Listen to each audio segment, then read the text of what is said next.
தன்னை மதிக்கக்கூடியவங்க, தன் முக்கியமாக நினைக்கக்கூடியவங்க, நம்ம கூட பேசணும்னு ஆசைப்படுறவங்க, இந்த மாதிரி நிறைய பேர் இருப்பாங்க சுற்றி. நம்ம வேணும், நம்ம செய்யணும், நம்ம பார்க்கணும், இல்லை நம்ம பேசணும் அப்படின்னு நம்ம நினச்சி நம்ம கிட்ட பேசுகிறவங்க. எந்த விதமாக எதிர்பார்ப்புமின்றி இவங்க கூட பேசணும், இல்லை பழகணும், இவங்க ஒரு வார்த்தை கேட்கணும் ஆசைப்பட்டு நம்ம கூட பேச சுற்றி வருவாங்க. அது போல இருக்கும் மனிதர்களை நம் மனம் மதிக்கவும் ஏற்கவும் அவர்களுக்கான நேரத்தை செலவிடவும் மறுக்கிறது.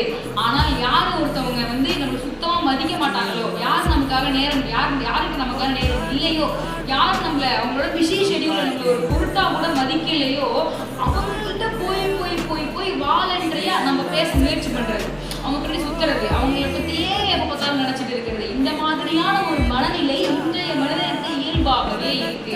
இது நீங்க காதல்ல வச்சுக்காலும் சரி, இல்லை வேலை பார்க்குற இடத்துல எந்தாவது டிமாண்டுக்கு மதிப்பதிவுன்னு சொல்லுவாங்க ஒரு வார்த்தை. எனக்கு அப்படின்னு தெரியல, ஏன் அப்படி இருக்கணும்? ஃபர்ஸ்ட் ஆஃப் ஆல் நம்ம ஏன் அப்படி இருக்கணும்னு சிந்திச்சு பாருங்க. அப்படி இருக்க வேண்டிய எந்த விதமான அவசியமும் கிடையாது.